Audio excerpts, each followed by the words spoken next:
Good morning, students. Today we are going to read chapter number 2, A Visit to Angkor Wat. Now it is an extract from a novel, The Gentleman in the Parlour. It is written by W. Somrest Moham. So let's read the chapter, and as we read the chapter, I am going to explain you the meaning of the chapter as well. Let's read from the page number 10. Angkor was the capital of a great empire. For 10 miles around, the jungle is dotted with the remains of the temples that adorned it. Angkor Wat is one of these temples that has claimed the attention of the archaeologists, the restorers, and the travelers. This is so because when discovered by the West, it was in a less ruined state than the other temples. No one knows why the city was abandoned so suddenly. They have found blocks of stones in the quarries ready to take their place in an unfinished temple, and the experts have in vain sought of a plausible explanation. Now, in this paragraph, the author is explaining about the Angkor Wat, that it has been expanded in a 10-mile area premises, and the temple is adorned. What is the meaning of adorned? Now, adorned meaning is decorated. It is decorated with the remains of the temple. Angkor Wat is one of those temples. Why it has catch the attraction of archaeologists, travelers, and restorers? Because in comparison of the other temples, it is in less ruined state. It has not been damaged so badly. Now, no one knows why the city was abandoned so suddenly. No one knows about it. They have assumptions about the story, but there is no clear explanation. There is no possible explanation given by any historians yet. Some of the temples look as though they had been in a very significant part, weren't only destroyed. It has been believed that when the rulers, after some unfortunate battle, fled the country, the wretched slaves who had spent their lives so many generations to erect these massive buildings in beginnings overthrew what they had been obliged to construct with blood and sweat. This is just conjecture. That only things is that here was a city that was one thriving populace, and now there remains nothing but a few ruined temples and a teeming forest. Now, in this paragraph, the author is saying that there has been no clear explanation why the city was abandoned suddenly, but there is a possible explanation, assumption you can say. Conjecture means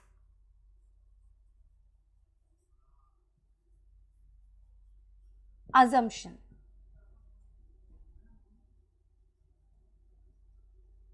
It is an assumption that the rulers fought a battle, they did not won the battle, and they fled away, and slaves who were left behind, they damaged the temple.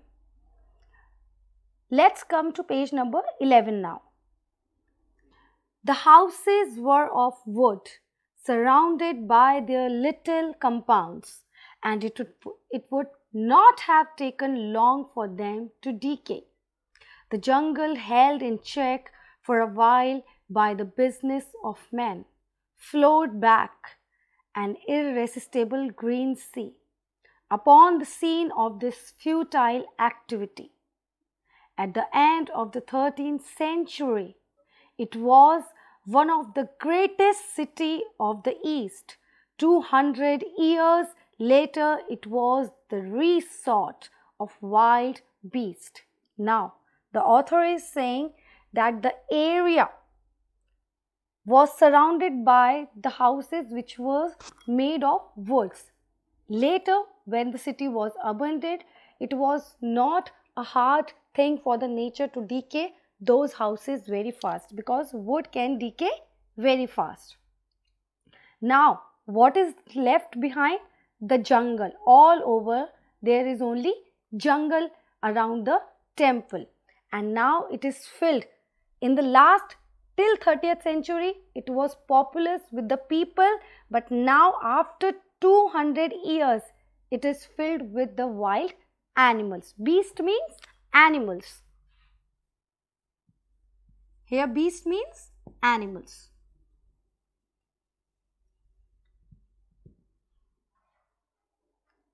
Angkor Wat is placed due east and west. The sun rises directly behind 5 towers that surmount it. It is surrounded by a broad moat. You cross by a great causeway paved with flagstones, and the trees are delicately reflected in the still water. Now, around the temple there is a green sea, and in between the temple is situated. In this paragraph, the author is saying that the temple is situated between east and west, and there are 5 towers around the temple. And there is a way, causeway. What do you mean by causeway? See, causeway means there is a way, there is a small path which connects one land to the other land, and between there is a sea. The path which is connecting the temple and the other piece of land, and this causeway is built with the flagstones. Flagstones means small stones. Small stones, they are compacted together to make a path. It is an impressive rather than a beautiful building, and it needs the glow of sunset or the white brilliance of the moon to give it a loveliness that touches the heart. It is grey, veiled by a faint green, which is the color of the moss and the mould of all the rainy season it has seen. But at sunset it is buff, pale and warm. At dawn, when the country is bathed in a silvery mist, the towers have an airy lightness which they lack in the hard white light of noon.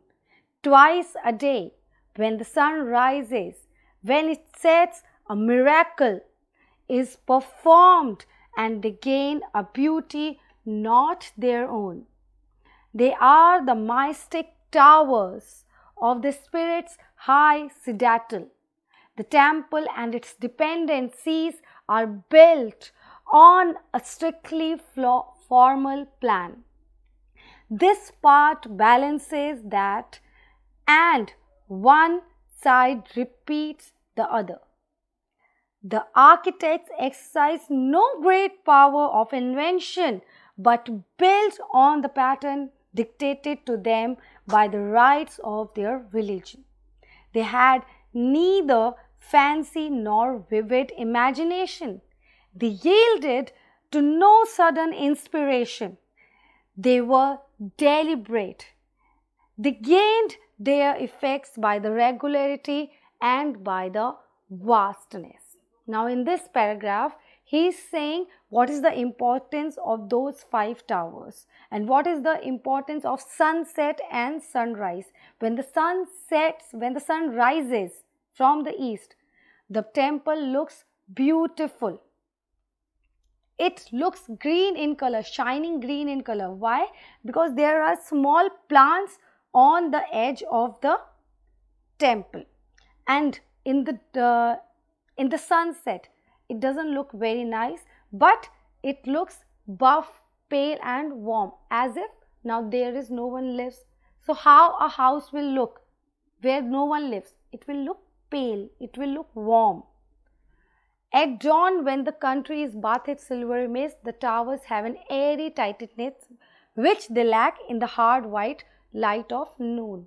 At the time of dawn, dawn means the time of a morning, when the night and the day meets.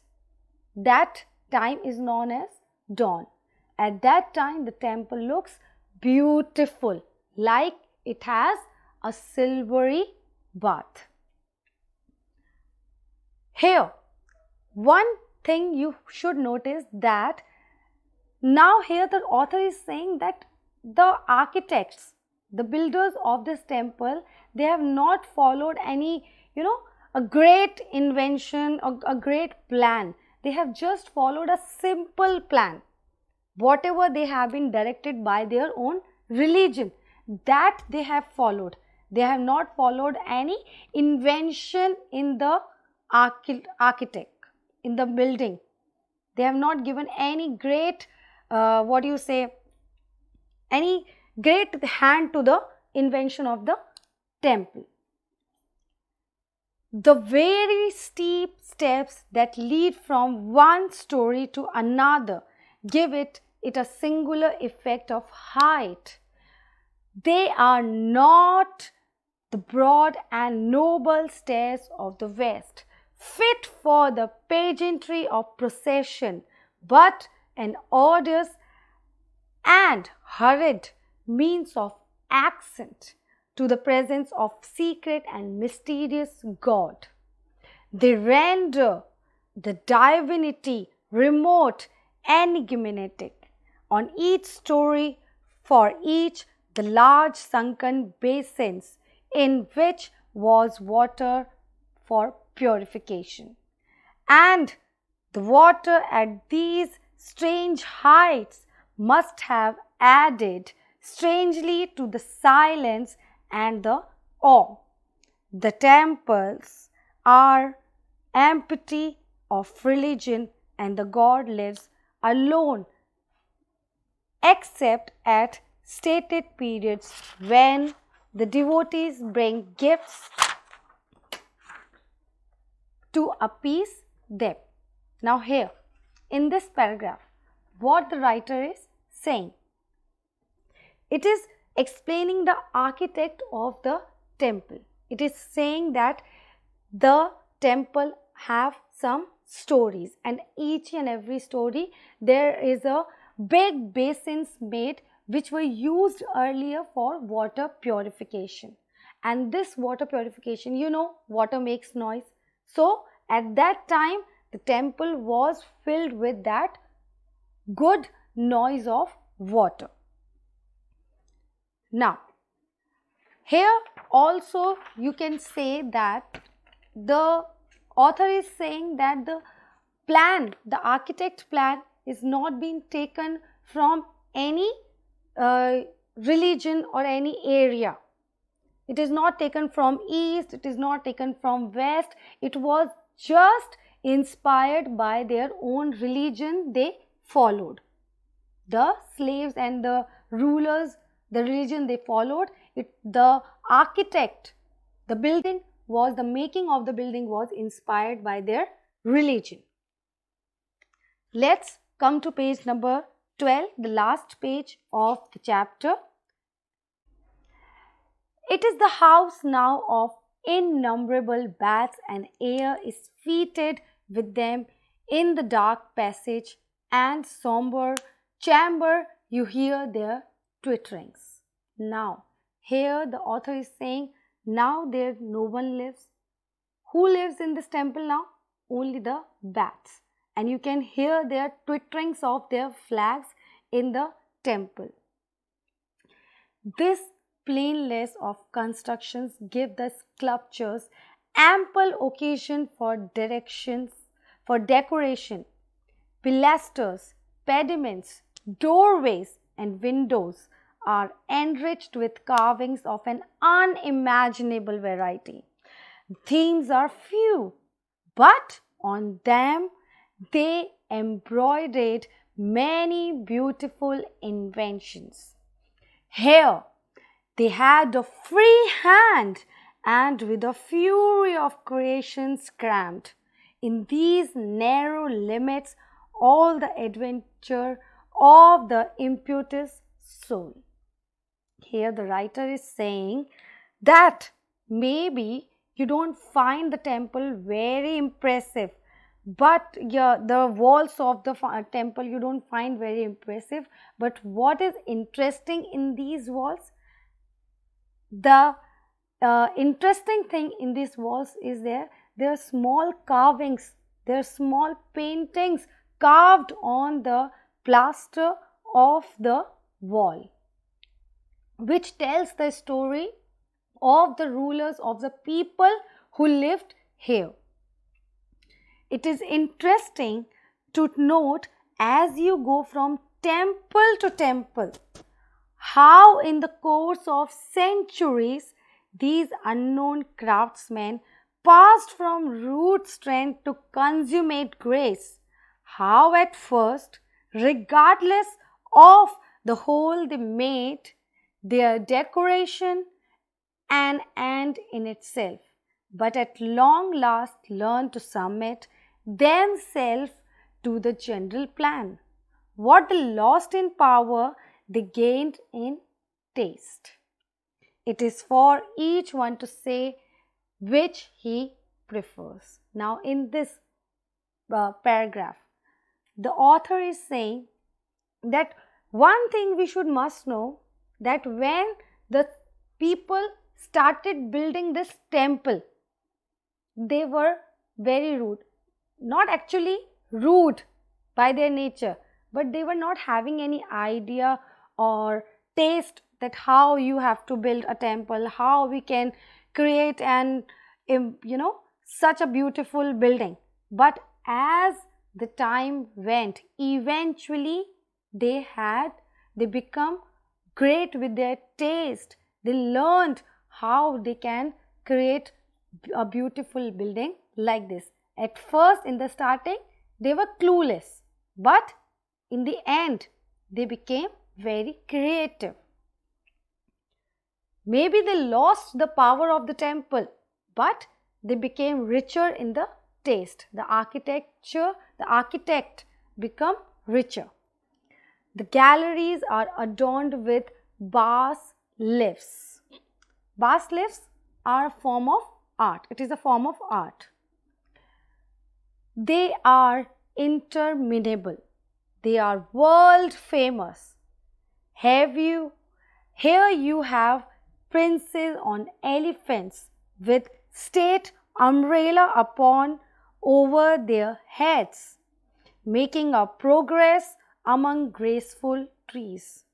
They form a pleasing pattern which is repeated along the length of a wall like the pattern of a paper. Now here, in the walls of the temple, you can see that the prince is sitting on an elephant. The head is covered with umbrella and they are progressing towards somebody, and the pictures are seen like that they are drawn on a beautiful paper. There you have long line of soldiers marching into the battle, and the gestures of their arms and the movements of their legs follow the same formal design as that of the dancers in a Cambodian dance. You can also find the pictures of the soldiers, and their leg movement look like together. There is synchronization also. In the picture also there is a synchronization in the legs of the soldiers. It is looking like the synchronization of a Cambodian dance form. Every inch of the space is covered with figures, horses, elephants and chariots. You can discern neither plan nor pattern, and only the chariot wheels rest the eyes in the chaos. For it was not beauty that the artist sought, but action. They cared little for the elegance of gesture or purity of line. Here is nothing of the harmony of the Greeks, but the rush of a torrential stream, the terrible vehement life of the jungle. In these lines, the author is saying that not a single place is left. All the walls are filled with the pictures of the chariots, of the soldiers, horses, elephants, figures. There are many figures on the walls. For it was not beauty that the artist sought, but actions. They cared little for the elegance of the gesture or purity of line. That means there was no graceful thing in this, that there is some queen, king, not like that.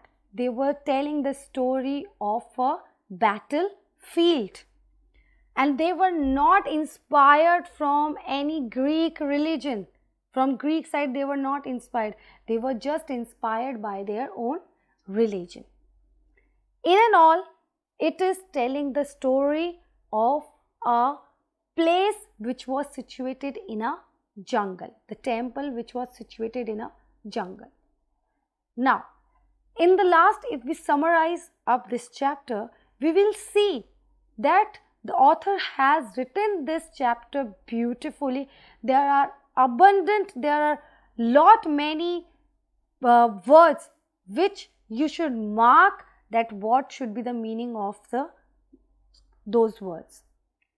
He has also stated that the area of the temple looks like that as at the time when it was populous with the people, there were many processions was also carried out.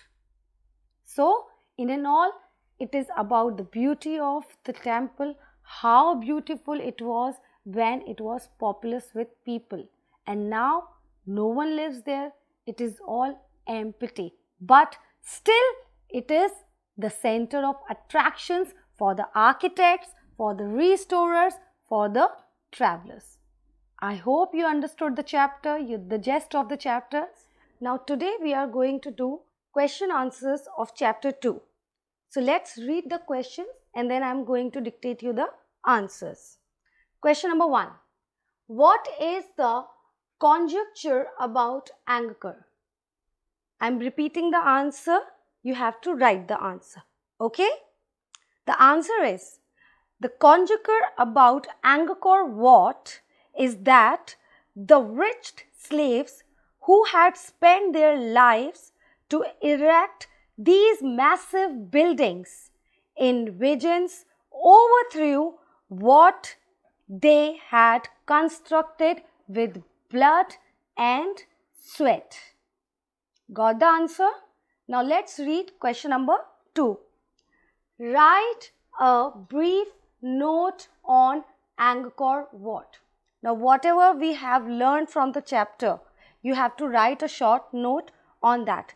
You can write the answer in your own words also, or you can copy down the answer which I am repeating. The answer is, Angkor was the capital of a great empire.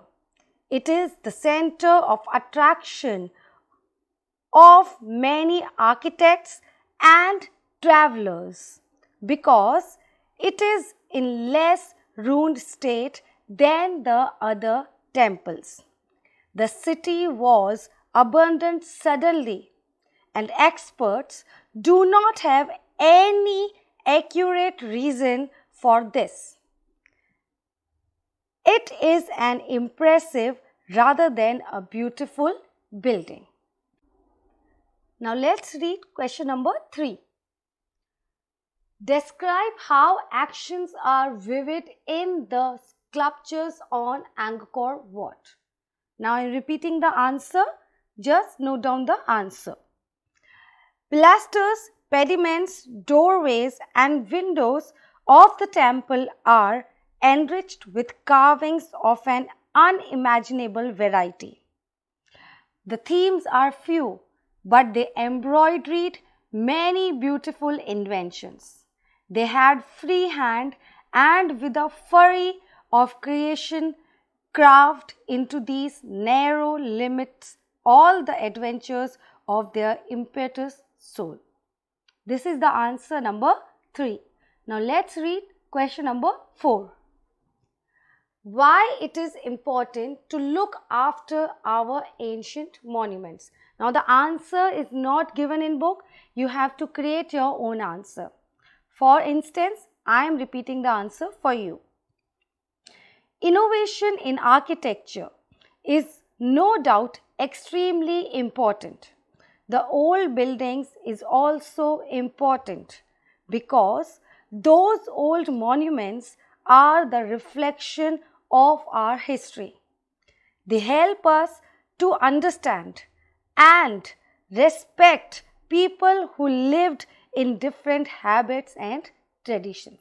This is why it is important to look after our ancient monuments.